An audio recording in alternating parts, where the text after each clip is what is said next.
كلام خالك زي كلامي بتاع امبارح. على فكرة أنا ما قلتش خالص إن كلامك غلط.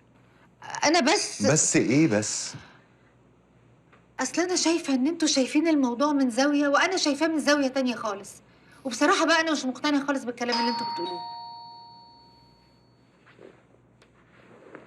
عارفة ليه يا حبيبتي؟ عشان انتي الموضوع ده بالذات ما بتفكريش غير بمشاعرك. وطبعا رغبتك بان ماما ترجع على البيت ده مخلياكي مش قادرة تفكري في أي حاجة تانية. وده غلط؟ مش غلط يا حبيبتي، مش غلط.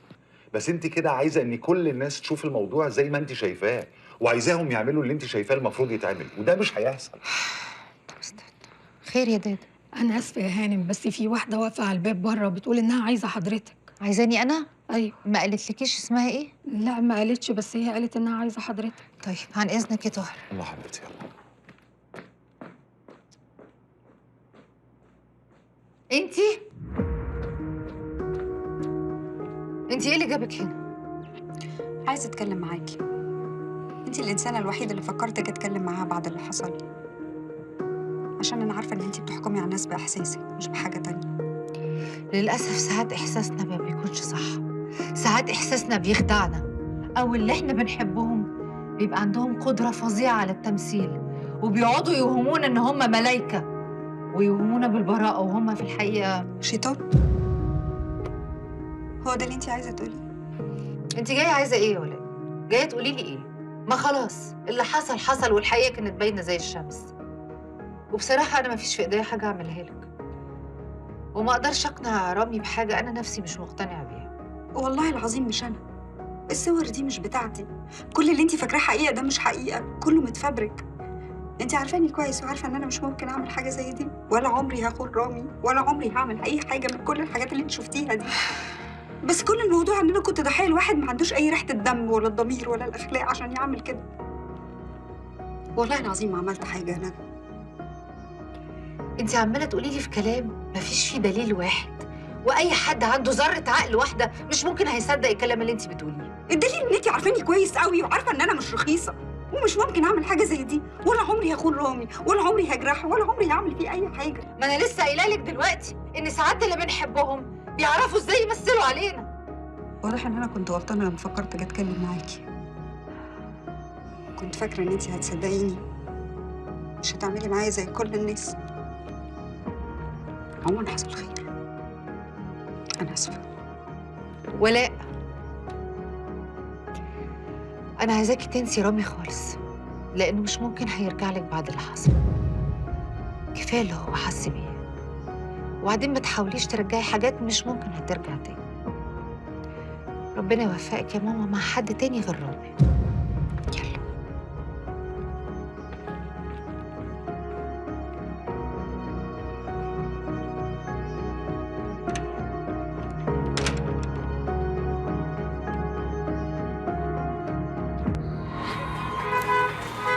ايه يا حود؟ عامل ايه؟ نايمين ولا ايه يا محمود؟ ماشي.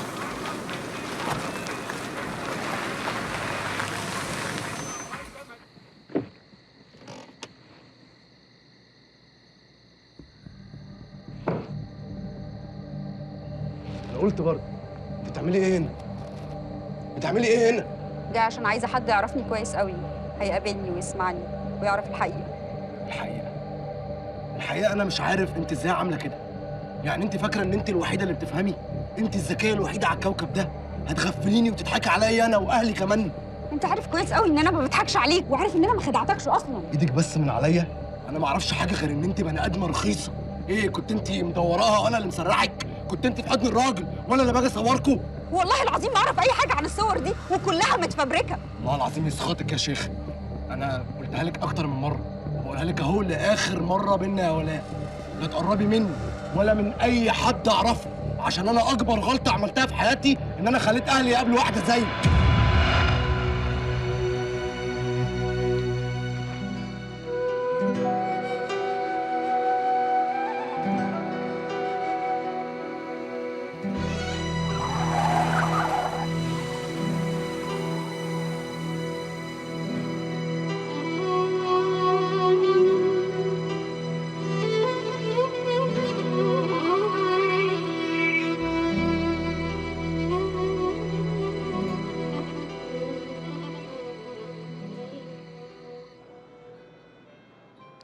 رمزي، هو انت بتحبني بجد؟ ايه ده؟ هو انا قلت حاجه تضحك قوي كده؟ عارفه يا روحي، مم. احلى حاجه فيكي ان انت جواكي بيبي صغير. بيبي؟ لا مش قصدي بيبي كده او بريجننت، لا لا لا لا لا، انا قصدي يعني تفكيرك عامل زي البيبيهات، وده حلو على فكره، مش وحش خالص، بس برضه ليه عيوبه. ان انت لغايه دلوقتي مش مصدقه ان انا بحبك وما اقدرش استغنى عنك وان انت كل حاجه في حياتي. طب ليه انا على طول اللي بدور عليك وبفكر فيك وانت على طول مشغول ومش بتعمل معايا كده؟ مين قال كده؟ انا طول الوقت بفكر فيكي، حتى في شغلي بفكر فيكي. شفتي شاعر، الشعر ده ما بيطلعش الا بالحب. اللي بيحب ده لازم يعمل كتير ويشتغل كتير وينجح عشان يحقق للي بيحبه كل اللي هو عايزه. ايوه يا رمزي، بس ساعات كلمه حلوه او ورده بتبقى اهم من فلوس الدنيا كلها. فعلا الكلمة الحلوة والوردة مهمين، بس برضو المكانة الاجتماعية والنجاح والفلوس مهمين قوي. وبعدين انت مش بنت اي حد، انت بنت اسماعيل بيه، يعني ليكي متطلبات معينة، مكانة معينة، انا لازم افحت في الصخر عشان احققها لك، عشان تفتخري بيا قدام اهلك. بحبك. ما انا بعمل ايه يا بنت اللاسيك، انا بموت فيك. ايه ده؟ مش دي شوق؟ ها؟ قاعدة مع نادر عباس.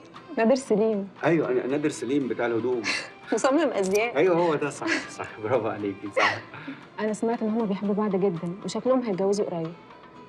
دي واحده. مم.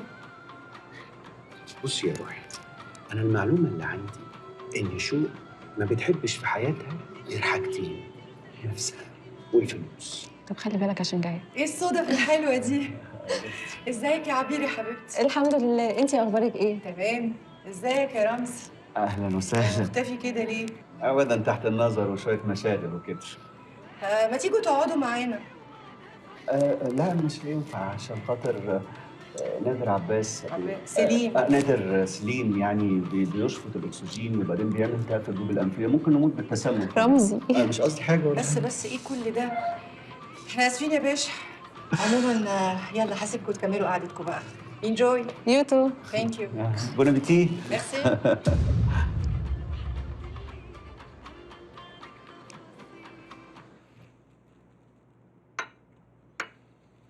حبيبتي انت مش شايفه انك جيتي عليها شويه؟ يعني كنت المفروض على الاقل تسيبيها تتكلم. هتتكلم تقول ايه يا طاهر؟ ما هي ما قالت الكلام ده مره واثنين وثلاثه، ايه اللي استفدناه؟ وبعدين بقى بصراحه انا مجرد ان انا بسمع صوتها بيركبني 100 عفريت. طب ممكن بالراحه؟ على فكره احنا بنتناقش بالراحه. انا اسفه، سوري، ما كانش قصدي، حقك عليا. انا بس كل ما افتكر انها خانت رامي ببقى هتجنن. تخيل لما بتبقى حاطط ثقتك في حد وفجأة تكتشف ان الحد ده ما يستحقش. انا عارف، بس احيانا الظروف ممكن تخلي البني ادم يعمل حاجات غصب عنه. ظروف ايه يا طاهر اللي تخلي حد يخون؟ اللي تخلي حد يغدر بحد بيحبه؟ تخيل انت لو حاطط ثقتك في حد والحد ده خانك وغدر بيك، هتعمل ايه؟ حبيبي يا رامي، انا كل ما اتخيل او حتى اتخيل نفسي مكانه واتخيل الاحساس اللي حاسس بيه ببقى هموت. حبيبتي بعد الشر ما تقوليش على نفسك كده. طب اسمعيني، طالما الموضوع مضايق قوي كده ممكن تبطلي كلام فيه، ما تفكريش فيه خالص، ينفع؟ طيب اسمعيني، انا عندي شويه تليفونات لازم اخش اعملها في المكتب وارجع لك على طول. برضه مش عايز تقولي ايه اللي حصل لخالد احسان؟ يا حبيبتي ملهاش لازمه، صدقيني الموضوع هيضايقك وانت اليومين دول مش ناقصه. ماشي يا طاهر، اللي يريحك، انا مش هجبرك تتكلم، بس وقت ما تحس ان انت عايز تتكلم وتفضفض هتلاقيني جنبك. بحبك.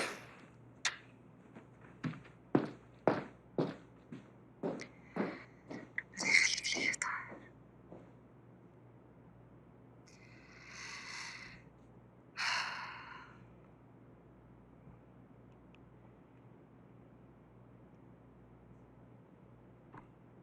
ايوه رهف، انتي فين يا بنتي؟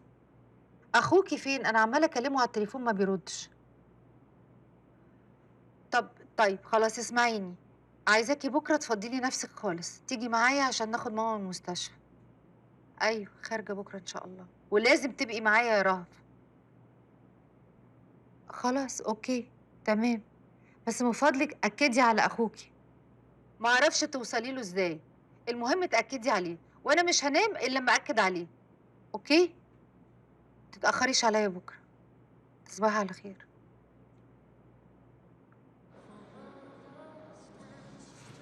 ايه ساكت ليه؟ رمزي ساكت ليه؟ مفيش. هو ايه اللي مفيش؟ اللي يشوفك كده يقول ان احنا كنا مع بعض امبارح. رمزي انا بقالي اسبوعين ما شفتكش، يعني المفروض تكون محوش لي كلام كتير. انا محوش لك جوايا كلام اكتر مما تتخيلي، بس انا عندي مشكله. مشكلة ايه؟ لما بشوف عينيكي بنسى كل الكلام، ما بعرفش افكر خالص ولا اتكلم، ببقى عايز باصص لك كده على طول. بأمارة الشغل اللي واخدك مني. اعمل ايه؟ باباكي حاطط عليا ايه؟ ثقة ومسؤولية كبيرة جدا، وأنا لازم أكون قد الثقة والمسؤولية دي. طب ايه مش عايز ترد؟ ولا خايف اعرف مين اللي بيكلمك؟ إيه ده التليفون بيرن؟ شفتي بقى بتنسيني الدنيا كلها أنت. طب شوف مين بقى. أنت ظلمتيني على فكرة. ظلمتيني. بصي مين اللي بيرن؟ أختي نغم. كده 1-0. انا اسف. ماشي؟ طب رد بقى على نغم عشان ما تزعلش. مش هينفع. ليه؟ عشان مش عايزك تغيبي عن عيني لحظة واحدة. هرد، بس على شرط. توعديني بعد ما نخلص القعدة تسيبيني أبص لك 5 دقايق. ممكن؟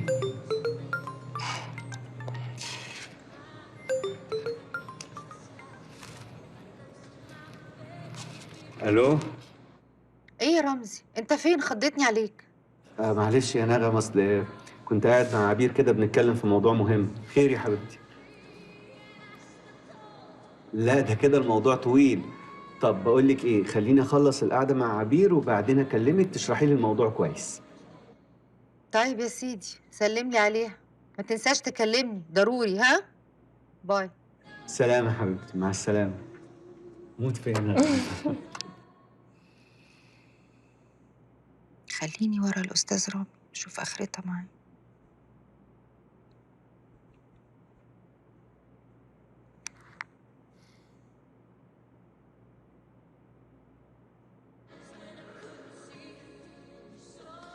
ايه؟ مش عايز تقول حاجة؟ أنا قلت لك ايه؟ ما بعرفش أتكلم طول ما أنا باصص في عينيكي. طبعا مستعجل ومستني منك رد في اسرع وقت ممكن. ما تقلقش، الورق كله موجود، التقارير الطبيه والتحاليل كلها موجوده عندي. انت بس ركز لي في انك تلاقي لي اكبر مركز لعلاج اورام الكبد. ماشي مستنيك. سلام.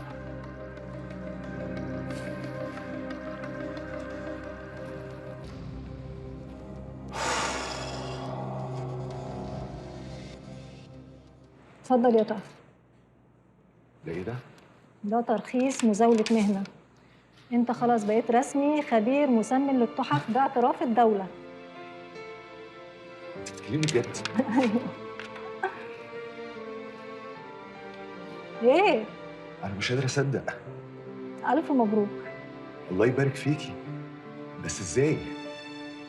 ازاي ايه؟ هو مش الخواجة وعدك؟ وما دام وعدك خلاص لقاك قدها، فيلا بقى جو اون افرح. الحمد لله. هو انا قدها، بس يا الهام انت عارفه اني انا يعني لسه مش جاهز.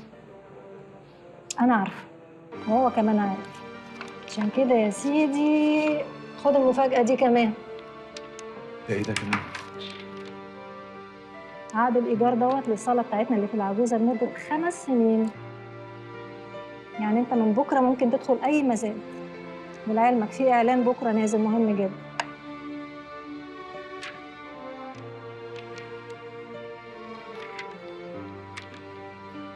انا مش عارف اشكرك ازاي. ما تشكرنيش أنا، اشكر الخواجة اللي بيحبك وبيعتبرك زي ابنه. ربنا يديم المعروف. هو الخواجه فين؟ انا لازم اشكره طبعا. 5 دقايق بس مع جماعه جوه، يطلع يشرب معاك القهوه وتتكلم زي ما انت عايز. يلا الف مبروك. الله يبارك فيكي.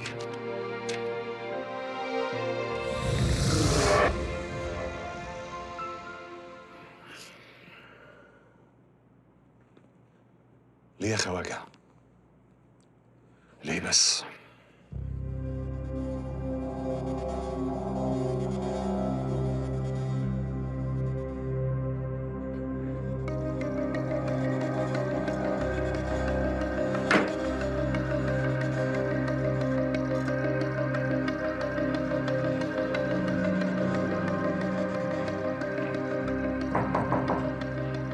بابا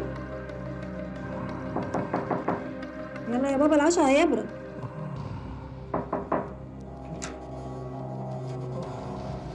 بابا بابا في ايه؟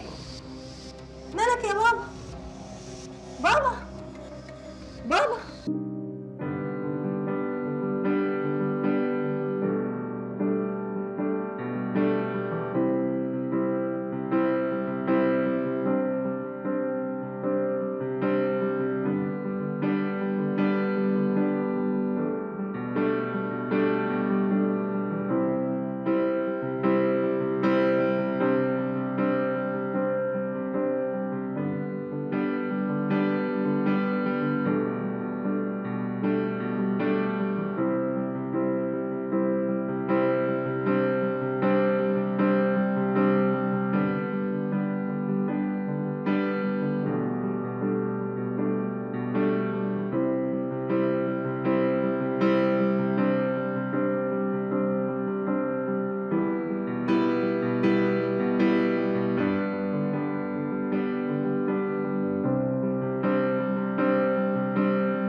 بالهنا والشفا يا حبيبي، كنت هموت من الخوف عليك.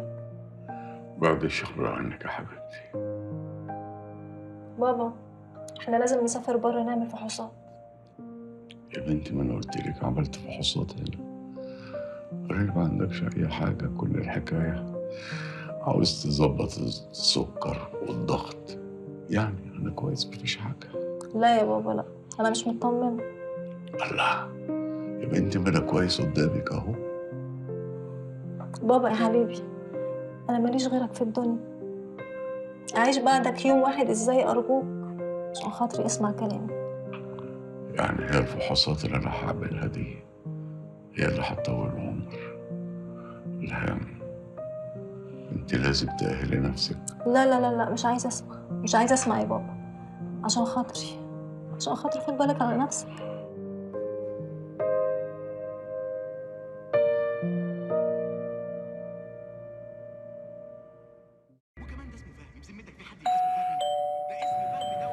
ايه ده؟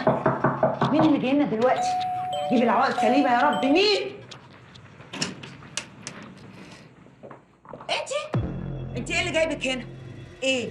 ما كفاكيش اللي عملتيه فيها؟ جايه تكملي عليها هنا كمان؟ انتوا ايه الجبروت اللي انتوا فيه ده؟ انا جايه الحق بنتك. تلحقيها من ايه؟ بنتي مقطوعه من العاب جوه في اوضتها. بنتك في خطر صدقيني.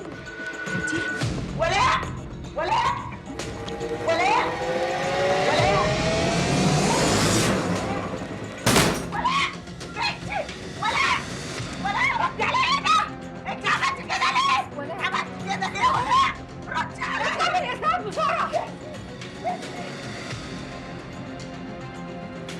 نهار اسود. في حاجه؟ لا سلامتك يا طاهر، انا كويسه. متاكده؟ اه والله يا طاهر انا كويسه صدقني. طب انا للاسف مضطر امشي. النهارده اتعشوا ما تستنونيش، ورايا شغل ويمكن اتاخر. ها؟ يلا حبيبي، باي. وانت يا كابتن سلام. مش عايز شقاوة؟ ها؟ باي باي بابا. باي.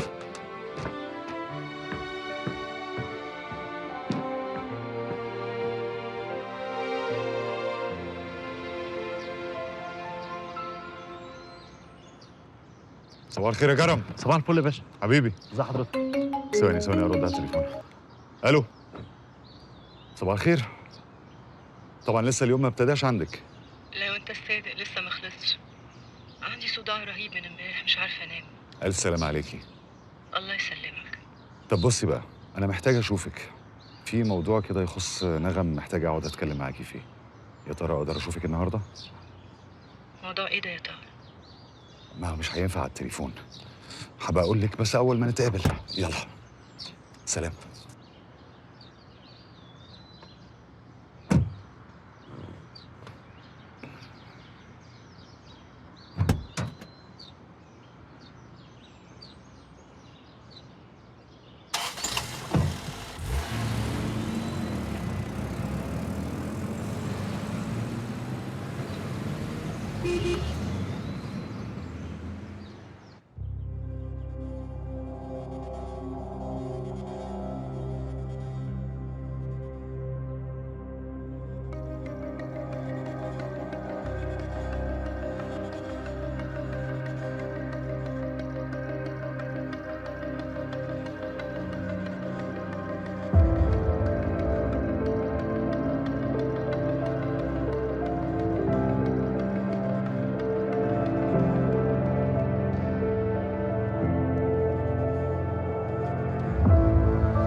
أنا مش فاهمة أنت بتقول إيه أصلا. والله ولا انا فاهم هي قصدها ايه. يبقى خلاص. خلاص يعني ايه؟ خلاص مفيش موضوع. ازاي يعني مفيش موضوع؟ شو، انا عارف نغم كويس قوي، وطالما اتكلمت في الموضوع ده يبقى اكيد في حاجه. طب ما تحاول تعرف منها بنفسك. مش هينفع. لو انت اتكلمتي معاها هي ممكن تتكلم براحتها اكتر مني، وانت هتعرفي اصلا تقري ما بين السطور احسن مني. تضحكي عليا؟ انا قلت حاجه تضحك. مش ممكن.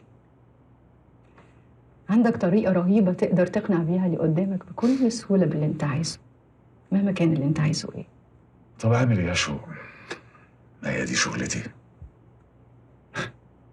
وانا غبية بشكل. في حاجه ولا ايه؟ لا ما تشغلش بالك. يلا انا هقوم اروح النغم وهكلمك في التليفون. طب وقهوتك؟ مرة تانية. يلا باي. باي. مستنيكي. ها؟ حاضر.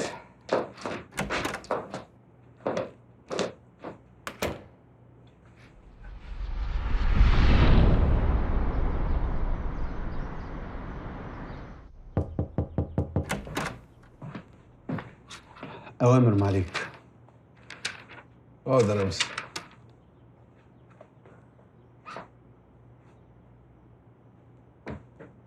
تحت أمر معاليك. عارف يا رمزي، أنا لو كنت لسه في الوزارة كان زمانك أنت هنا مكاني على الكرسي ده. اسمح لي معاليك، يعني محدش ينفع ولا يقدر يملى مكان معاليك. حضرتك اللي بتدي قيمة للكرسي اللي بتقعد عليه، مش العكس. أهو بقى ذكائك ولباقتك دول هما اللي خلوني متأكد 1,000,000% إن قراري كان صح لما اخترتك دراع اليمين وكاتم أسراري.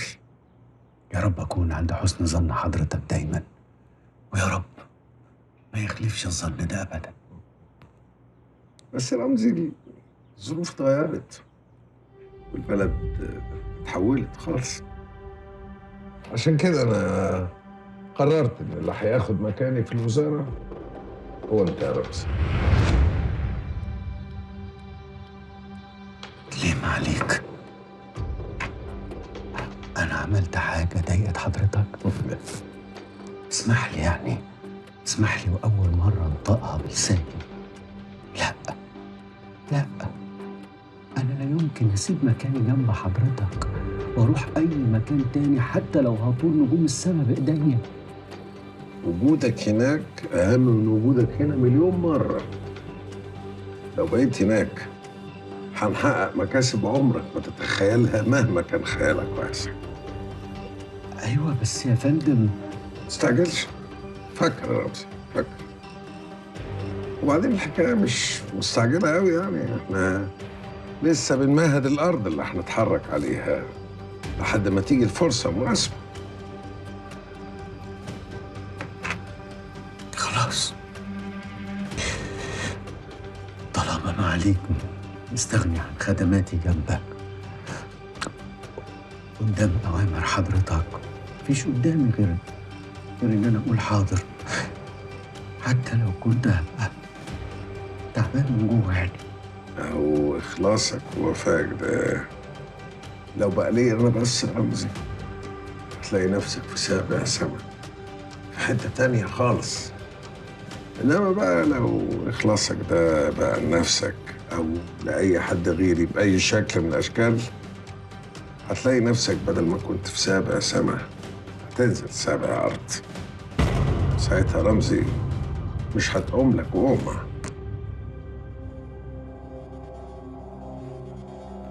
اللحظة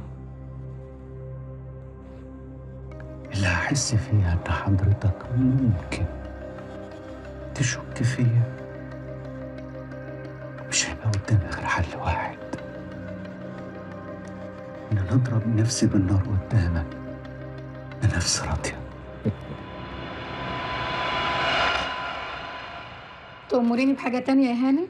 لو سمحتي يا كريمة خدي نور غيري له البيجامة بتاعته. حاضر. يلا يا نور. يلا يا نور، تعالي حبيبي. نور باي. باي.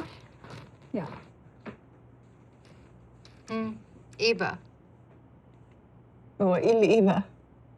انت بقالك ساعة عمالة تلفي وتدوري عليا، عايزة توصلي لإيه؟ أنا بلف وأدور عليكي؟ أيوة يا شوق. هو أنا يا بنتي لسه هعرفك النهاردة؟ بقول لك إيه؟ أنا حافظاكي وعجناكي وخبزاكي وعارفاكي كمان. قولي لي بقى إيه الموضوع؟ بصي بقى سكة ودغري كده. أنا طاهر كلمني وحكى لي على الموضوع اللي انتوا اتكلمتوا فيه مع بعض امبارح. هو بصراحة قلقان عليكي قوي وعايز يطمن فيه ايه.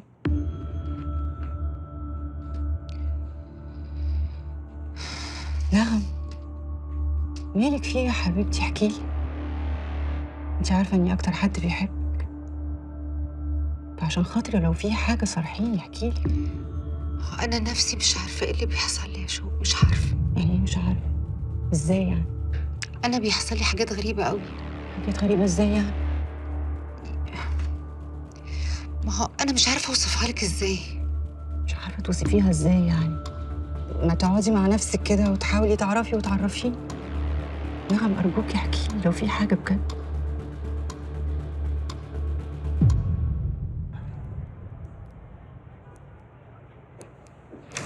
يا لولو. يا اهلا يا اهلا. اخبارك ايه؟ انت عامل ايه؟ زي الفل. كنت قريب منكم هنا وقلت اجي اسلم عليكي انت والخواجه. انت هتيجي في اي وقت طبعا يعني.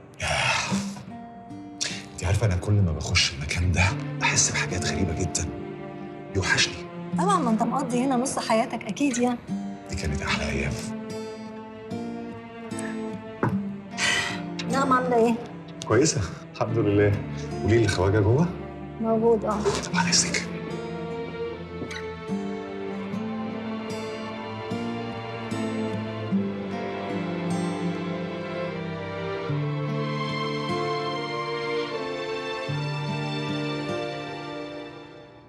يا بني ادم افهم، طالما اسماعيل بيه قال الموضوع ده لازم يخلص يبقى لازم يخلص، ما تجننيش بقى، اتسرع.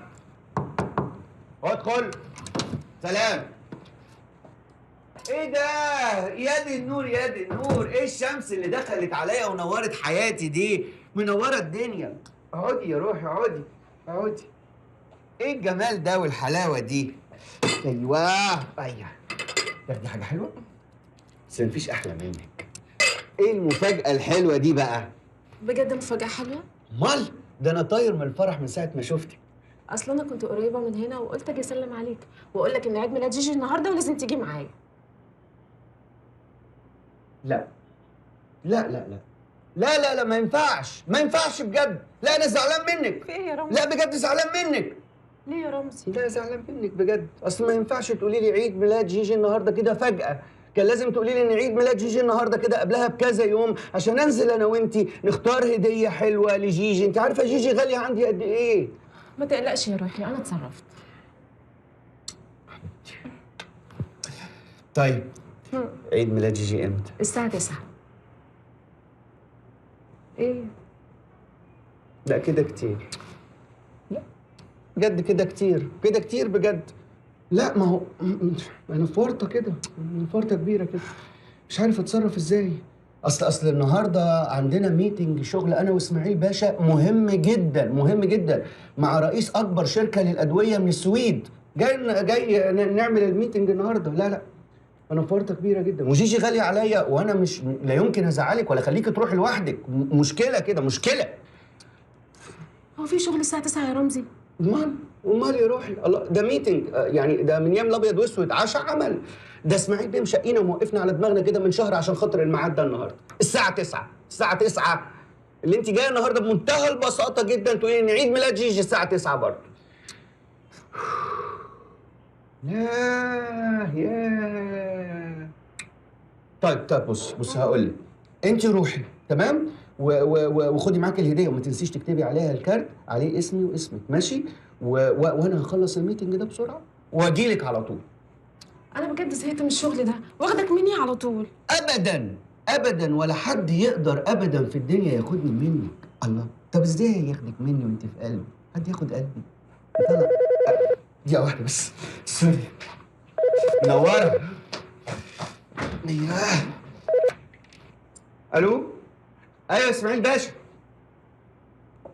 ايوه عايزني حالا يا فندم. هكون عند حضرتك وعقبال ما تحط السماعه على التليفون هتلاقيني قدامك. امال حالا يا فندم. مع الف سلامه يا فندم. مع السلامه. شفتي؟ شفت.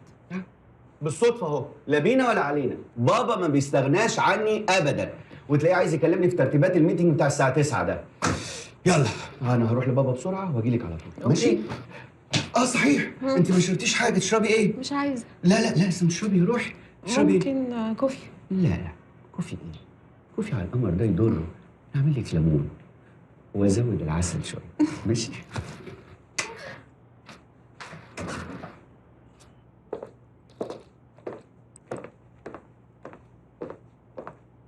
ايه ده؟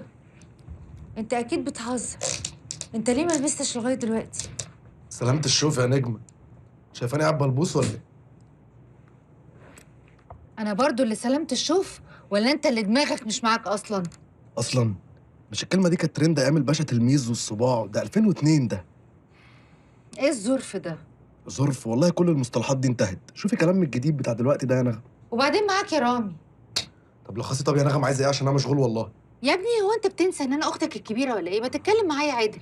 وبعدين يلا قوم البس، ما ينفعش نفوت حفله اختك. حفلة اختي؟ لا فكك مني، انا مش هقدر اروح المشوار ده خالص وعندي تريب تاني كده مش فاضي.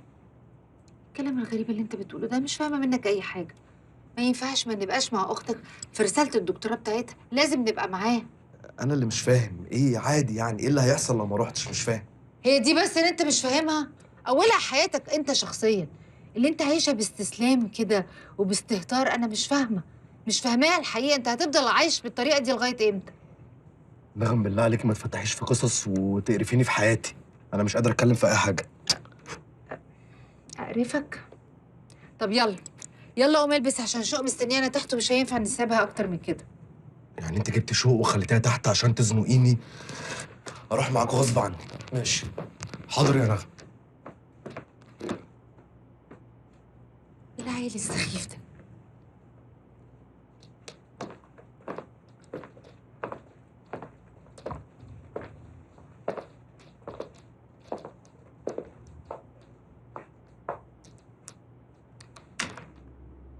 ايه الفوضى والاهمال اللي هم عايشين فيه ده؟ حبيبتي يا ماما، يا ريتك معانا هنا، ما كانش كل ده يحصل.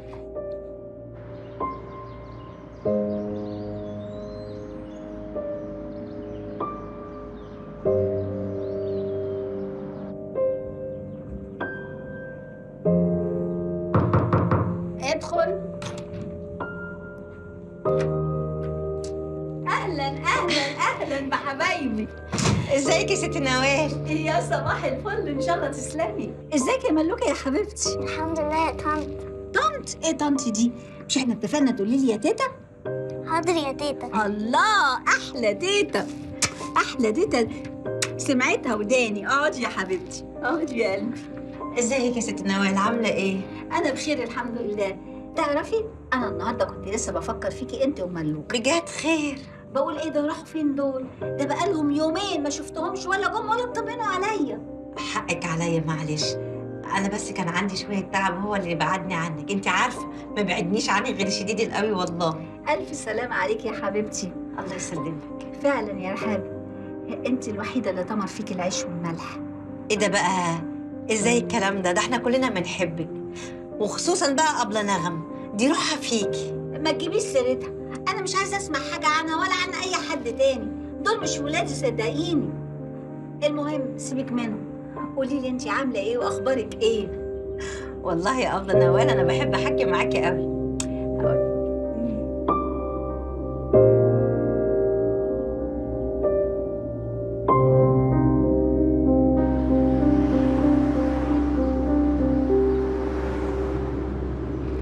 يا ابني، هو انت ما تعرفش تقعد من غير الايباد ولا اللابتوب بتاعك ده؟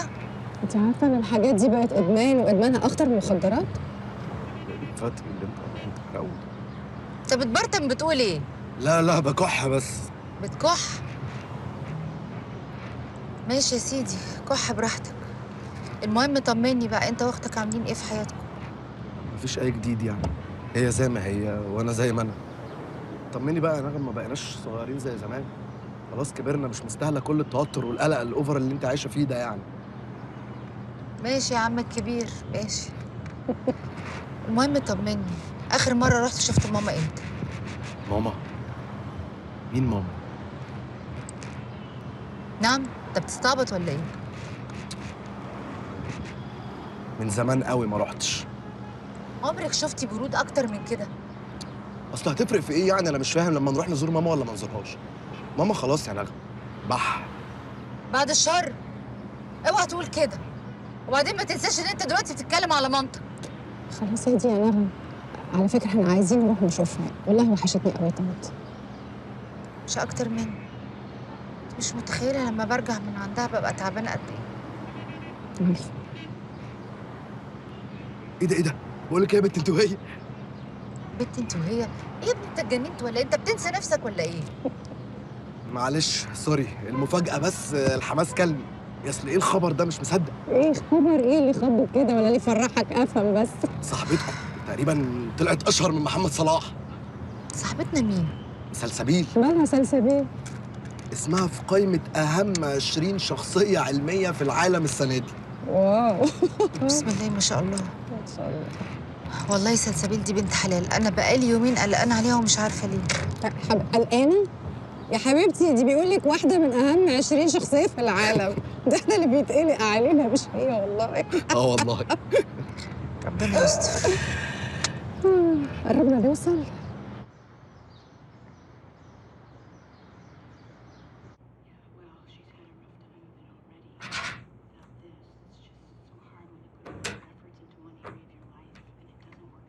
يا حمدي سيب اللي في ايدك وتعالى لو سمحت، عايزك ضروري. مع السلامه.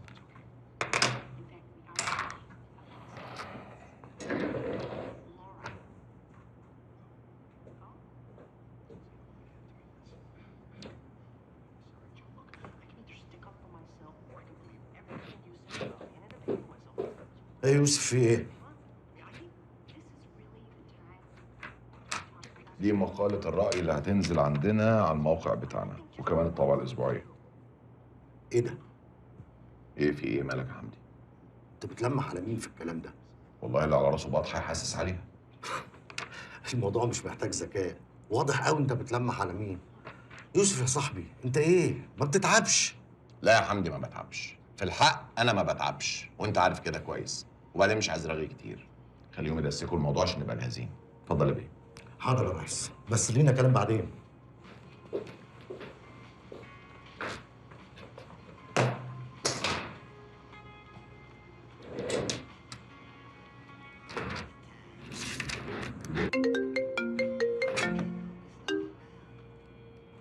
ايوه يا عمتي، يا دي النور يا دي النور، وحشتيني. ايه مال صوتك في ايه؟ ايه؟ بابا تعبان؟ طيب خلاص اهدي انا جاي حالا مع السلامه.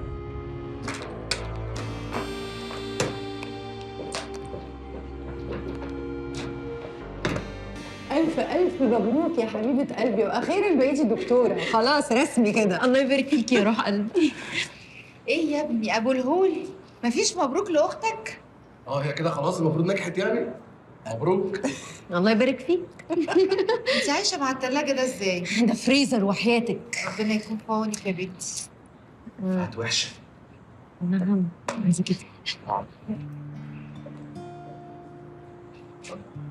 دكتور نديم، عايزة أعرفك بنغم أختي.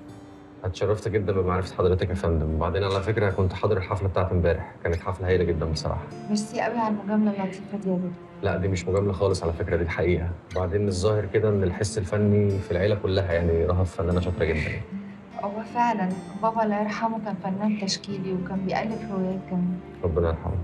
دكتور نديم هو مثلي الأعلى في كل حاجة، وبعدين مش عشان بس هو المشرف على رسالتي، لا، عشان هو غير وجهة نظري في حاجات كتيرة قوي.